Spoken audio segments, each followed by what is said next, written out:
everybody, welcome to Garden Time with Belle. I am in the greenhouse, but we're not going to be in here for long because it is go time. I am getting my tomatoes and pepper plants out of the greenhouse and into my raised bed garden today. So before we head out into the raised bed garden and getting these gorgeous plants in the ground, I'm going to invite you all to please like and subscribe to my channel. I really appreciate your support for my little gardening channel, and it really allows more people to view my channel. When you subscribe, my videos, whenever I publish them, will pop up in your subscription list.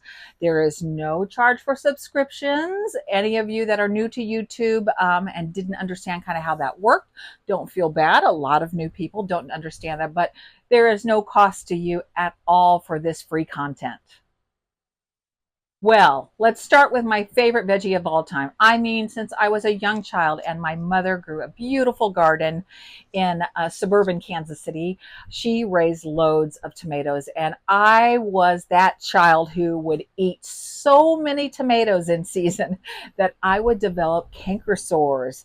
I don't know if you know what those are, or maybe they're called fever blisters that occur inside from all the acid content. But you know what? It was totally worth it to be able to eat these delicious fruits, not veggies. Just like the last couple of years, I have started all of my tomatoes from seed. I can't say enough about seed starting. I have a whole playlist on my YouTube channel about how to start plants from seed. It is a game changer for most gardeners. When you go down that rabbit hole of seed starting, it is exciting. It's an endless variety of options to choose from to grow all kinds of things that you can't find in your local nursery or at big box stores. It gives you a chance to experiment, and for a $2 or $3 packet of seeds, and a lot of times you'll get 100 seeds in a packet, oh my goodness, you're going to have a lot of tomatoes for years to come. I've already created my plant tags because, as you know, young tomato plants, they look all the same. You can't tell them apart. And for me and my brain, I like plant tags in my garden, not only for me, for viewers like you, but also friends and family that come and harvest from my garden. It's nice for me to be able to tell them what kinds of tomatoes they're getting.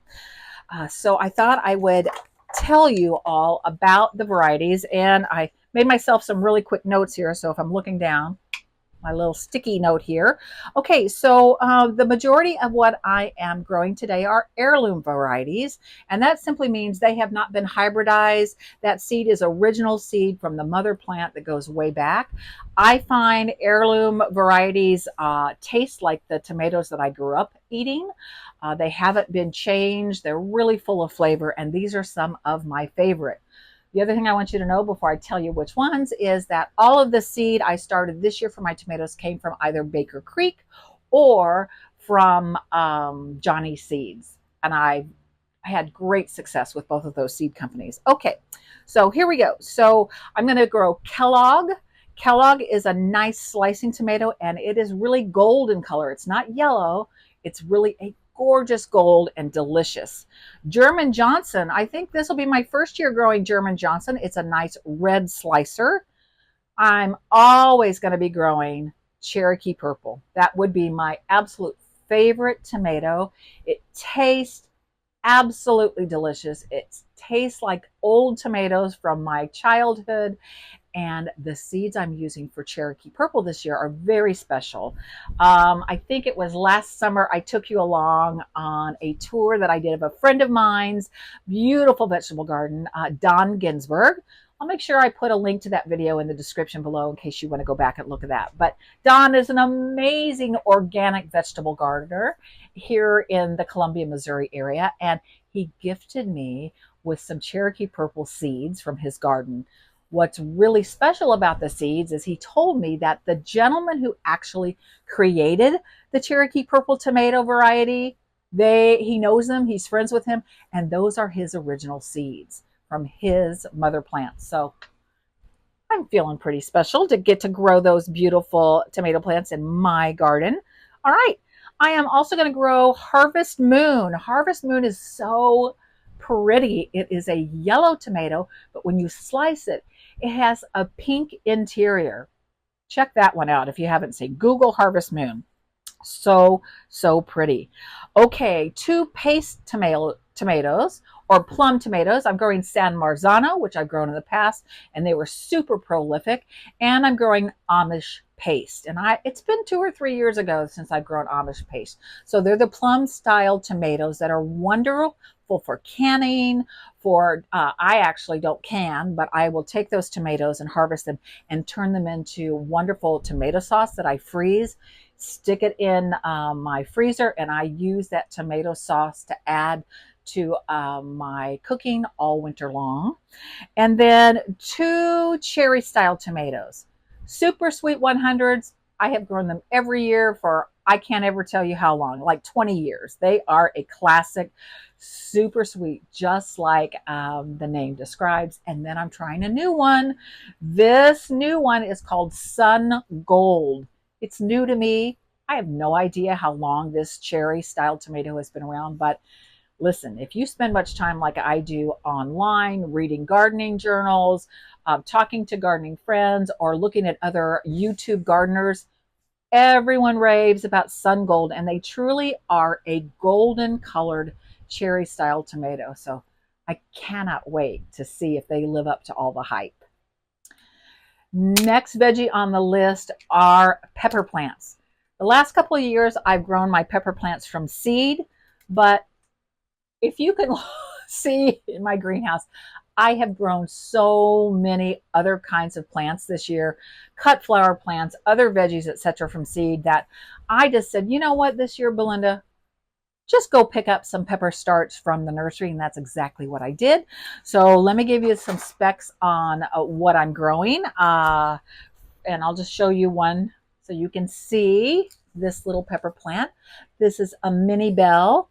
How many of you are like me? You go to the supermarket and you buy those cute little multicolored snacking bell peppers that are very mild, and you pay a lot of money.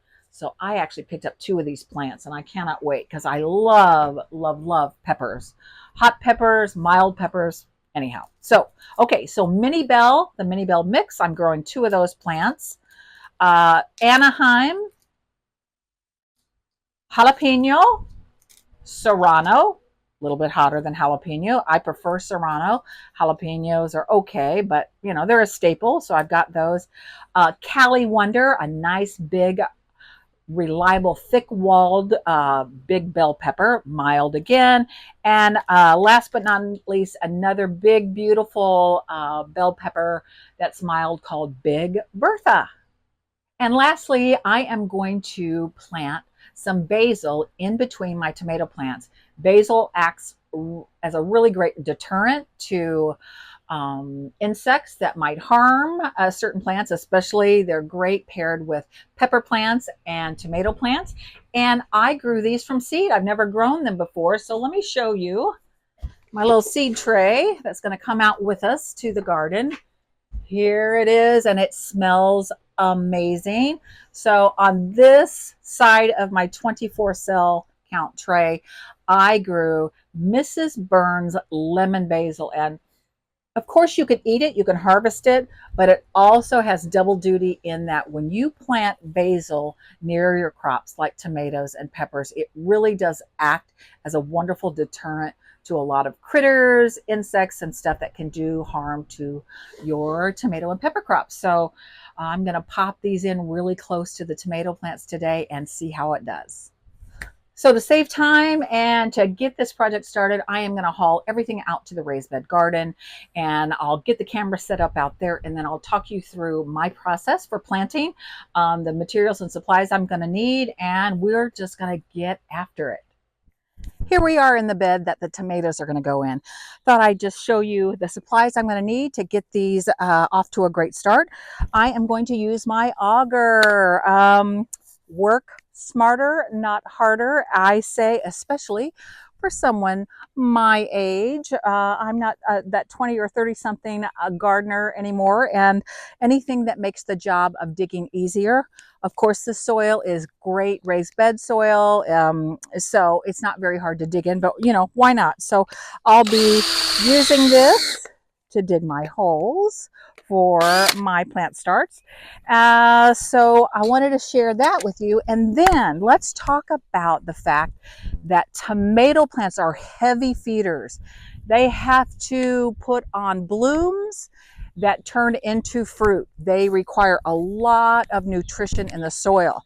This is pretty darn good raised bed mix, but every single year in my vegetable and cut flower garden, I amend my beds. And so in particular today, I want to show you, let's see, 1, 2, 3 things, believe it or not, that I am going to do that's going to make my tomatoes really produce and be healthy and hopefully disease resistant. So as with everything else that I plant, veggies, herbs, cut flowers, perennials, annuals, you know that I am going to put Biotone root starter fertilizer in the holes. Very important to get the roots off to a healthy start. In fact, what you really want in the first month of something like this is you want root production. Everything that's going to happen above the ground needs to start below the ground with a healthy root stimulator. So Biotone, it's an organic product. You see me use that. And then here's a little secret sauce. So this is Espoma products like all the other ones that I use that's organic. This is bone meal. I learned this trick about 4 or 5 years ago, and I am going to throw a handful of bone meal in the holes before I put the tomato plants in there because bone meal is very high in phosphorus. You know, the NPK rating on all fertilizers.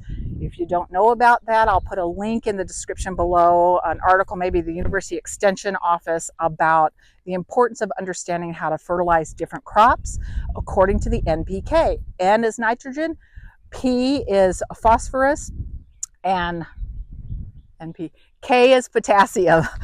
Phosphorus produces lots of flowering and lots of fruit set. And you need that for not only tomato plants, but pepper plants. They have to flower and set fruit. That's a super important part of this. And so if you looked on the back of this package for bone meal, here's the NPK ratio. 4 parts nitrogen, 12 parts phosphorus, 0 potassium. So that's going to go in the hole as well. And actually, before I start digging the holes, I told you I amend my beds every year. No, this is no different. Land and Sea Gourmet Compost. This has a lot of wonderful natural things like crab meal, lobster meal, things that occur in nature. And this is really gold and will continue to feed the soil as well as amending the soil and getting that biome going so that we have really healthy soil for our plants to grow in. So soil is king, and it really is the secret sauce for all kinds of crops and the vegetables and flowers, etc., to do well. So I think I am going to just get to work. I'm going to first top dress this with some of this wonderful organic compost. I'm going to drill my holes in H-hole, Biotone, starter fertilizer, as well as bone meal. Put these tomatoes in, fill them back up, and that's really all there is to it. One last thing you're going to notice. Maybe I'll come in here a little closer to show you. So do you see how long this tomato plant is? It's nice and tall, and that's perfectly fine. It will be great. My tomato plants always look like this when I start them from seed. I know when you go to the, big box stores, they're all bushy and all of that because they've been growing for months and months and months, and they snip things off to make them bush. But this will be an amazing plant all season long. So what I'll be doing, it's my method. Loads of people like to plant their tomatoes this way. I'm going to tear off the lower 2 stems, side stems, and I'm going to bury this deep. I'm going to bury it in the pot it came in, and I'm going to bury the soil up to about right here. And all these little hairs on the stem will develop roots. Roots reach out for moisture and nutrition to feed the fruit and flowers for your tomato plants. And extra roots going into your soil make your plants more sturdy.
So when you're a one-woman show, filming, editing, audio, all of your YouTube videos, when you're a gardener, sometimes you mess up.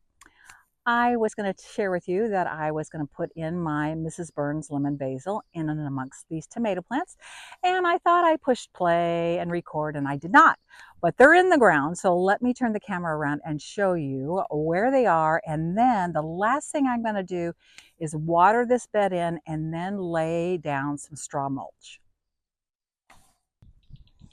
All right, so this is all finished. 8 varieties of tomatoes, and in between each tomato plant is that beautiful lemon basil. You can see it there. And I decided to go ahead and plant some right down in the center. So actually, I have more basil plants in here than tomatoes. I've got 9 basil plants and 8 beautiful tomatoes. So let me get the hose out, water these in, and then top dress everything with a nice layer of mulch. You are going to notice that I already have my drip irrigation set up. So you see it here, the little brown tubing. So it's in there. I already have it pinned exactly where I want it. I did that before I planted. And so I will be watering this bed with my drip every 3 days.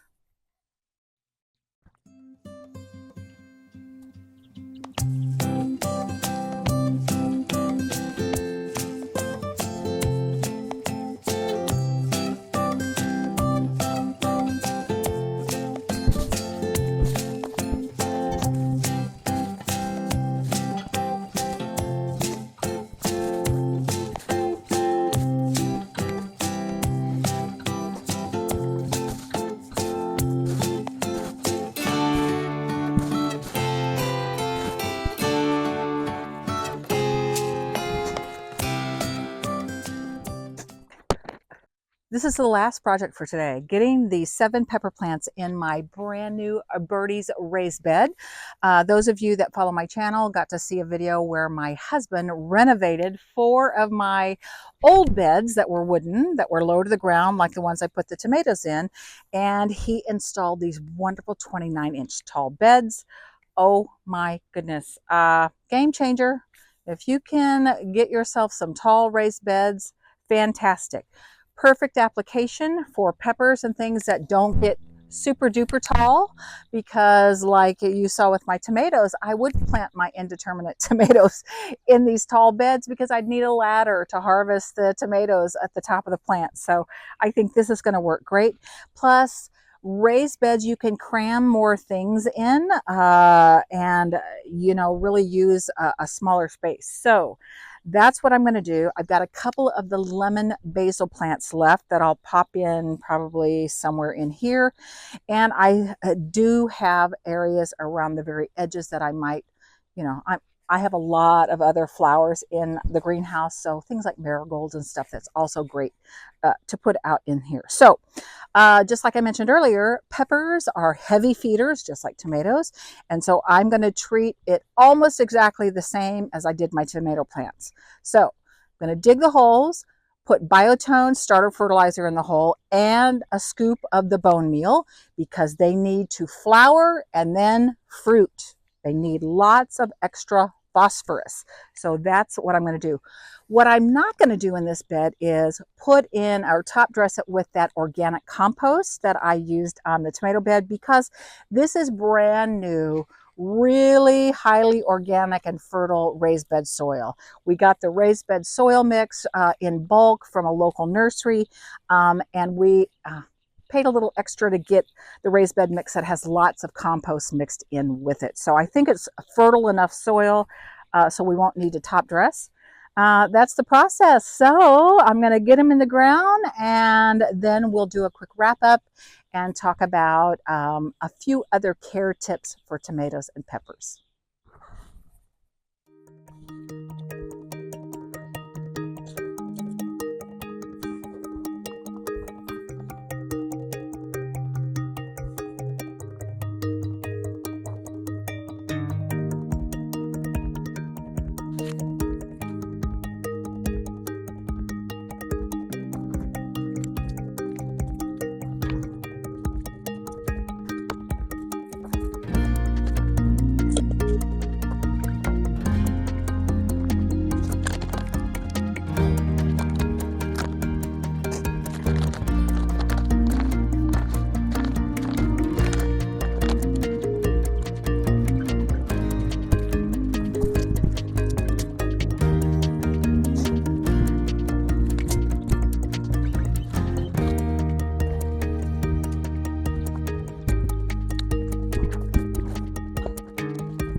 Well, that's just going to about do it for today's garden projects. I had so much fun today bringing you along as I got my tomatoes in the ground, my pepper plants planted up, as well as a lot of that beautiful Mrs. Burns lemon basil interspersed among those two beds. So all I really have to do now for this bed is to water it in and then mulch it with that straw that I like to use. I've got my drip irrigation set. We're expecting some rain overnight tonight, so that'll be sort of kind of nice for these. You know, I'm watering them in pretty well, but a nice gentle rain overnight tonight will even be better for them. Until next time, I wish you all happy gardening.